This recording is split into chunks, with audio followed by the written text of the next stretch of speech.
നിലമ്പൂർ വഴിക്കടവിൽ പന്നിക്കെണിയിൽ നിന്ന് ഷോക്കേറ്റുണ്ടായ അനന്തുവിന്റെ മരണമാണ് ഇപ്പോൾ നിലമ്പൂർ ഉപതെരഞ്ഞെടുപ്പിലെ പ്രധാന ചർച്ചാ വിഷയം. അനന്തു മരിച്ച രാത്രിയിൽ തന്നെ പ്രതിഷേധവുമായി UDF തെരുവിലിറങ്ങിയപ്പോൾ വനമന്ത്രി AK ശശീന്ദ്രൻ ഇന്നലെ മറ്റൊരു തലത്തിലേക്ക് വിഷയത്തെ കൊണ്ടുപോയി. അനന്തുവിന്റെ മരണത്തിൽ തെരഞ്ഞെടുപ്പ് ലക്ഷ്യമിട്ടൊരു പ്രതിപക്ഷ ഗൂഢാലോചന മന്ത്രി ആരോപിച്ചു. അതോടെ മന്ത്രിയുടെ ആരോപണത്തെ പ്രതിരോധിക്കുക എന്നത് മാത്രമായി UDF ക്യാമ്പിന് മുന്നിലുള്ള ഏക മാർഗം. വനമന്ത്രിയുടേത് കൃത്യമായൊരു രാഷ്ട്രീയ തന്ത്രമായിരുന്നുവെന്ന് വേണം എന്ന് കരുതുന്നവരുമുണ്ട്. എന്തായാലും പ്രതിപക്ഷം തെളിവ് ചോദിച്ച് രംഗത്തെത്തിയോടെ മന്ത്രി ഇന്ന് അയഞ്ഞു. അതീവ ദുഃഖകരവും ഞെട്ടലുണ്ടാക്കുന്നതുമായിരുന്നു അനന്തു എന്ന 15 വയസ്സുകാരൻ്റെ മരണം. UDFിൻ്റെ രാത്രി സമരം നമ്മൾ അന്ന് കണ്ടു. അപകട വിവരം അറിഞ്ഞതിന് പിന്നാലെ നിലമ്പൂരിൽ UDFിൻ്റെ കടുത്ത പ്രതിഷേധമുണ്ടായി. ശനിയാഴ്ച രാത്രി കുട്ടികളെ പ്രവേശിപ്പിച്ച് ആശുപത്രിക്ക് മുന്നിൽ റോഡ് തടഞ്ഞു UDFിൻ്റെ പ്രവർത്തകർ. നമുക്ക് ഓർമ്മയുണ്ട്, ആശുപത്രിയിലേക്കുള്ള വഴി തടസ്സപ്പെട്ടതോടെ പോലീസിന് ലാത്തി വീശേണ്ടതായിട്ട് വന്നു. പ്രതിഷേധിച്ചത് കോൺഗ്രസ് നേതാവ് ജ്യോതികുമാർ ചാമക്കാലയുടെ നേതൃത്വത്തിലായിരുന്നു എന്ന് നമ്മൾ കണ്ടതാണ്. CPIM PB അംഗം A വിജയരാഘവൻ്റെ വാഹനം UDF പ്രവർത്തകർ തടയുന്ന നില തന്നെ ഉണ്ടായി. UDFിൻ്റേത് നിലവാരമില്ലാത്ത രാഷ്ട്രീയ മുതലെടുപ്പാണ് എന്ന് അപ്പോൾ A വിജയരാഘവൻ ആരോപിച്ചിരുന്നു. പിന്നീടാണ് ഗുരുതര ആരോപണവുമായി മന്ത്രി ശശീന്ദ്രൻ വന്നത്. പന്നിക്കണിയിൽ നിന്നുണ്ടായ അപകടത്തിൽ രാഷ്ട്രീയ ഗൂഢാലോചന ആരോപിക്കുകയായിരുന്നു വനം മന്ത്രി അന്ന്. വീണ് കിട്ടിയ അവസരം ഉപയോഗപ്പെടുത്തിയതോ അതോ അവസരമുണ്ടാക്കിയതോ എന്ന കടുത്ത പ്രസ്താവന അദ്ദേഹത്തിൻ്റെ ഭാഗത്തുണ്ടായി. പ്രദേശത്തുള്ളവർ അറിയും മുമ്പ് മലപ്പുറത്ത് പ്രകടനം നടന്നത് എങ്ങനെ എന്ന് മന്ത്രി ചോദിച്ചതോടെ അതിന് അദ്ദേഹം മേഖലയിൽ രാവിലെ കെണിയില്ലായിരുന്നു എന്ന് പരിസരവാസികൾ പറഞ്ഞു. എന്നിങ്ങനെ ഈ കാര്യങ്ങളെല്ലാം പറഞ്ഞതോടെയാണ് വലിയ വിവാദമായത്. വൈകുന്നേരമാണ് കെണി കെട്ടിയതെങ്കിൽ അതിന് പിന്നിൽ ആരെന്നറിയണം എന്ന് ശശീന്ദ്രൻ മന്ത്രി പറഞ്ഞു. തെരഞ്ഞെടുപ്പ് കാലത്തെ ഗുണഭോക്താക്കൾ ആരെന്നറിയാമല്ലോ എന്നും വനം മന്ത്രി പറഞ്ഞു. അതൊക്കെയാണ് പ്രകോപിതരാക്കിയത് പ്രതിപക്ഷത്തെ.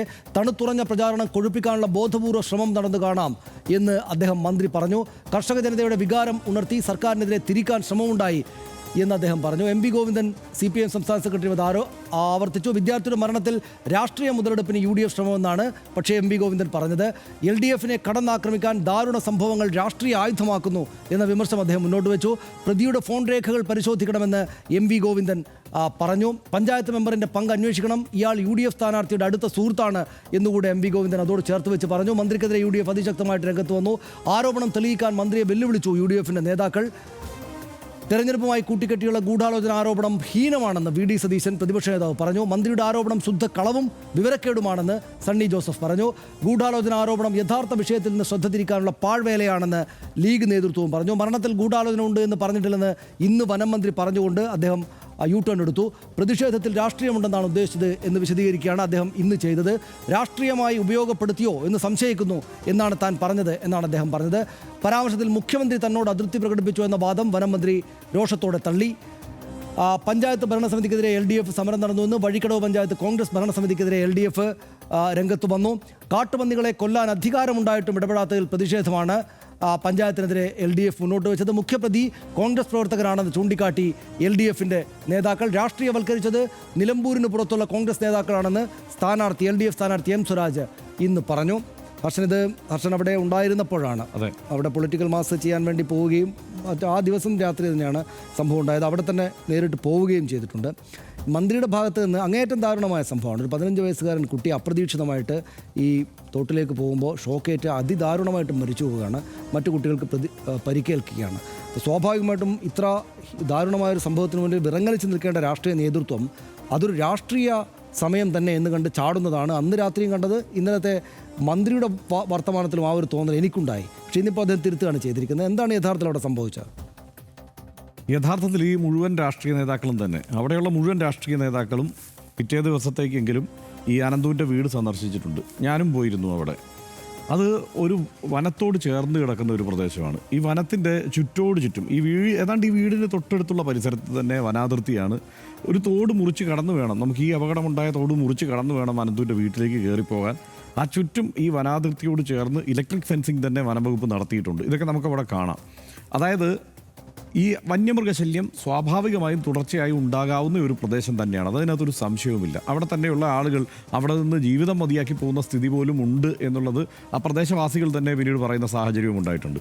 അപ്പോൾ അങ്ങനെ ഒരു സ്ഥലത്ത് കാട്ടുപന്നിയുടെ ആക്രമണമൊക്കെ സ്വാഭാവികമാണ്, വന്യമൃഗ ആക്രമണമൊക്കെ. ഇപ്പോൾ നമ്മൾ കേരളത്തിൻ്റെ പൊതു സാഹചര്യത്തിൽ തുടർച്ചയായ ആക്രമണങ്ങളെക്കുറിച്ച് പറയുമ്പോൾ ഒരുപക്ഷെ അതിനേക്കാളൊക്കെ വളരെ കൂടുതൽ ആക്രമണങ്ങളൊക്കെ വന്യമൃഗങ്ങളുടെ ആക്രമണം ഉണ്ടാകാൻ സാധ്യതയുള്ള ഒരു പ്രദേശം. അപ്പോൾ അവിടെ നടന്ന ഒരു അപകടമാണിത്. ഇത് അപകടമാണ്.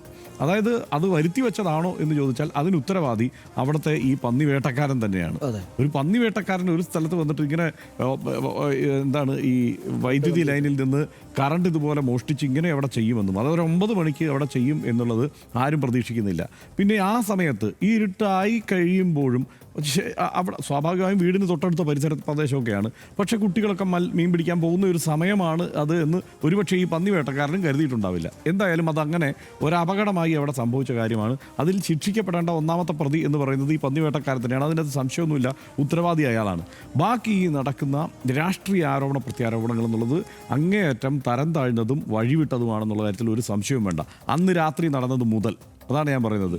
അതിനുശേഷം മന്ത്രിയുടെ അതിനോടുള്ള പ്രതികരണം അടക്കം എല്ലാം, കാരണം അവിടെ നിന്ന് നമ്മൾ കാണുകയാണല്ലോ. കാരണം അന്ന് രാത്രി അവിടെ ഈ റോഡ് ഉപരോധവുമായി ആദ്യഘട്ടത്തിൽ തന്നെ ഇവർ രംഗത്തെത്തുമ്പോൾ ഈ അനന്തുവിനെ കൊണ്ടുവന്ന ആളുകളുണ്ടല്ലോ, ഈ ആശുപത്രിയിലേക്ക് എത്തിച്ച ആളുകളുടെ പ്രതികരണവും നമ്മുടെ മുന്നിലുണ്ട്. അത് നമ്മുടെ എല്ലാം റെക്കോർഡ് ചെയ്തിട്ടുണ്ട് എല്ലാവരും. അപ്പോൾ അവരുടെ പ്രതികരണം എന്ന് പറയുന്നത് ഇത് എന്തിനാണ് ഈ സമരം എന്നുള്ളതാണ് അവർക്ക് തന്നെയുള്ള ആദ്യത്തെ അത്ഭുതം. ഇതെന്തിനാണ് ഇവർ ഈ വഴി തടയുന്നത്, ഇത് തെരഞ്ഞെടുപ്പ് മുതലെടുപ്പിനാണ് എന്ന് അവർ തന്നെ പറയുന്ന ഒരു സാഹചര്യമുണ്ട്. അവരുടെ വഴി തടഞ്ഞിട്ട് രൂക്ഷമായ മുദ്രാവാക്യങ്ങളായിരുന്നു അവിടെ. ആര്യാടൻ ഷൗക്കത്ത് ആ സമയത്ത് പ്രതികരിക്കുന്നുണ്ട്, മറ്റ് ജ്യോതികുമാർ ചാമക്കാലയെ പോലുള്ള കോൺഗ്രസ് നേതാക്കൾ അവിടെ ആ സമയത്ത് പ്രതികരിക്കുന്നുണ്ട്. ഇവരൊക്കെ ആവർത്തിച്ച് പറയുന്നത് ഇത് ഒരു സർക്കാർ സ്പോൺസേഡ് മർഡറാണ് എന്ന് തന്നെയാണ്. അത് ആവർത്തിച്ച് അവർ പറഞ്ഞുകൊണ്ടേയിരുന്നു. ഇവരെല്ലാം സ്ഥാനാർത്ഥിയടക്കം, UDFൻ്റെ സ്ഥാനാർത്ഥിയടക്കം ഇതിനോടുള്ള പ്രതികരണം എന്ന മട്ടിലാണ്. ഇത് സ്വാഭാവികമായ ഒരു രാഷ്ട്രീയ മുതലെടുപ്പിലേക്ക് പോകുന്നു എന്നുള്ളൊരു തോന്നലാകൊണ്ടായിരിക്കാം. അതിനേക്കാൾ കടത്തിയാണ് പിന്നീട് ഇങ്ങോട്ട് ഈ വനമന്ത്രി അടക്കം പറയുന്നത്. പിന്നെ ഒരു കാര്യം കൂടിയുണ്ട്, വനം വകുപ്പിനെതിരെയായിരുന്നു മുദ്രാവാക്യങ്ങൾ ഏതാണ്ട് മുഴുവൻ തന്നെയും. പക്ഷേ വനം വകുപ്പ് അവിടെ എങ്ങനെയാണ് നേരിട്ടൊരു പ്രതിയാവുന്നത്? ഇപ്പം നമ്മൾ വിശാലമായി ചിന്തിച്ചാൽ ഈ അപകടത്തിൻ്റെ കാരണങ്ങളിലേക്കൊക്കെ പോയാൽ സ്വാഭാവികമായും കേരളത്തിൻ്റെ ഇപ്പോഴത്തെ സാഹചര്യത്തിൽ ഈ ചർച്ചയ്ക്കൊക്കെ സാധ്യതയുണ്ട്. കാരണം വന്യമൃഗ ശല്യമൊക്കെ നമുക്ക് ചർച്ച ചെയ്യാം. പക്ഷേ ഇപ്പോൾ ഈ അപകടം ഒരു തെരഞ്ഞെടുപ്പിൻ്റെ മുൻപിൽ നിൽക്കുമ്പോൾ ഉണ്ടാകുന്ന ഈ അപകടത്തെ നേരിട്ട് അതൊരു രാഷ്ട്രീയവൽക്കരിക്കുന്ന ഒരു തോന്നൽ എന്നുള്ള മട്ടിൽ അതുണ്ടായിട്ടുണ്ടാവാം. വനം മന്ത്രിക്കെതിരെ തന്നെയായിരുന്നു തുടർച്ചയായ മുദ്രാവാക്യങ്ങൾ. സ്വാഭാവികമായും അതിൻ്റെ വനമന്ത്രിയുടെ പ്രതികരണം എന്ന് പറയുന്നതും കടന്നതായി പോയി. കാരണം അപ്പോൾ പിന്നെ ഇനി അങ്ങോട്ട് ഈ അവിടുത്തെ എനിക്ക് തോന്നുന്നു മണ്ഡലത്തിലെ ജനങ്ങളും ആലോചിക്കേണ്ടത് ഇതിനെ ഒരു രാഷ്ട്രീയ വിഷയമാക്കി അവിടെ ആര് ചർച്ച ചെയ്യുന്നുണ്ടെങ്കിലും അവരെ തള്ളിക്കളയണം എന്നുള്ളതാണ് പറയാനുള്ളത്. കറക്റ്റാണ്. എനിക്ക് അന്ന് കണ്ട ഒരുപാട് രാഷ്ട്രീയ നേതാക്കളുടെ ബൈറ്റുകളിൽ, പ്രസ്താവനകളിൽ LDF സ്ഥാനാർത്ഥി M സ്വരാജിൻ്റെ വർത്തമാനത്തിൽ മാത്രമാണ് നടന്ന സംഭവത്തിൻ്റെ ഒരു ദാരുണത, അതോട് നിശ്ചയമായിട്ടും ഒരു പൊതുപ്രവർത്തകൻ പ്രകടിപ്പിക്കേണ്ടത് അനുതാപത്തിൻ്റെ ശബ്ദം ഉണ്ടായിരുന്നതായിട്ട് തോന്നിയത്. ഞാൻ പലതും കണ്ടു, പക്ഷേ അതിനകത്താണ് ഏറ്റവും കൂടുതൽ അനുതാപം ഉണ്ടായിരുന്നത്. എന്താണ് ഈ സംഭവിച്ചിരിക്കുന്നത് എന്ന് അദ്ദേഹത്തിൻ്റെ വാക്കുകളുണ്ടായിരുന്നു. 15 വയസ്സുള്ളൊരു കുട്ടിയാണല്ലോ മരിച്ചിരിക്കുന്നത്. അപ്പോൾ അത് പെട്ടെന്ന് തങ്ങൾക്കൊരു രാഷ്ട്രീയ നേട്ടം ഉണ്ടാക്കാൻ വേണ്ടി, അതായത് രാഷ്ട്രീയത്തോടുള്ള ആത്മാർത്ഥത, സ്വന്തം രാഷ്ട്രീയ കക്ഷിയോടുള്ള ആത്മാർത്ഥത, തെരഞ്ഞെടുപ്പ് രംഗത്ത് നോക്കുമ്പോൾ ഒരു ഫൈറ്റിംഗ് സ്പിരിറ്റ്, മനുഷ്യൻ്റെ സാമാന്യമായിട്ടുള്ള മനുഷ്യത്വ ബോധത്തിന് മേലെ കയറാൻ പാടില്ലല്ലോ. ഈ ജ്യോതികുമാർ ചാമക്കാലയൊക്കെ ആ വലിയൊരു പിന്നീടിട്ട ഫോട്ടോ അദ്ദേഹത്തിന് പിൻവലിക്കേണ്ടി വന്നതായിട്ട് ഞാൻ ഫേസ്ബുക്കിൽ അവിടെ വായിച്ചു. വസ്തുതയാണെന്ന് എനിക്കറിയില്ല. അത് എന്തോ ചിരിച്ചുകൊണ്ടിരിക്കുകയായിരുന്നു എന്നൊക്കെ പറഞ്ഞിട്ട് ആളുകൾ എതിർക്കുന്നു. അദ്ദേഹത്തിൻ്റെ രാഷ്ട്രീയ എതിരാളികളാണ് പറയുന്നത്. ഞാൻ ആ ഫോട്ടോ കണ്ടിട്ടില്ല. എന്തായാലും അത് അദ്ദേഹം പിൻവലിച്ചു എന്നൊക്കെ കണ്ടു. അദ്ദേഹം പിൻവലിച്ചു എന്നൊക്കെ കണ്ടു. അപ്പോൾ ഈ പറയുന്ന സെൻസ് നഷ്ടപ്പെട്ടു പോവുക രാഷ്ട്രീയക്കാർക്ക്. അതായത് തെരഞ്ഞെടുപ്പിന് മുമ്പിലേക്ക് ഒരു സംഭവം വന്ന് വീണാൽ അത് 15 വയസ്സുകാരൻ്റെ അതിദാരുണമായിട്ടുള്ള പെട്ടെന്നുള്ളൊരു മരണമാണ്. ആ കുടുംബം, അച്ഛനും അമ്മയും സഹോദരങ്ങളും ആ നാട്ടുകാരാകപ്പാടെയും വിഷമത്തിൽ നിൽക്കുന്ന സന്ദർഭമാണ് എന്നത് മറന്നുപോയിട്ട് തങ്ങൾക്കിതാ രാഷ്ട്രീയ വിഷയം കിട്ടിയിരിക്കുന്നു എന്നതിലേക്ക് ചാടി വീഴുക. അത് ജ്യോതികുമാർ ചാമക്കാലയും UDFകാർ മാത്രമല്ല ചെയ്തത്, ശശീന്ദ്രൻ ചെയ്തു എന്നാണ് ഞാൻ വിചാരിക്കുന്നത്.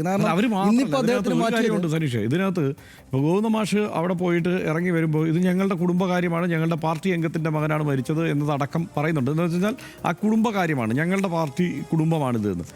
ഇപ്പുറത്ത് VD സതീശനും പറയുകയാണ് ഇത് ഞങ്ങളുടെ കോൺഗ്രസ് കുടുംബമാണത് എന്ന്.